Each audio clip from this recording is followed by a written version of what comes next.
Массаж простаты пайдалы ма? Мен Ернұр Айнаев, парақшамда еркек денсаулығы жайында.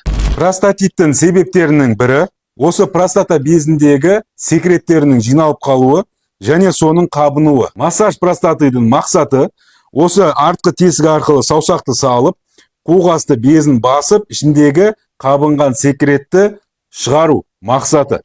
Бірақ оны бәріне жасау керек па?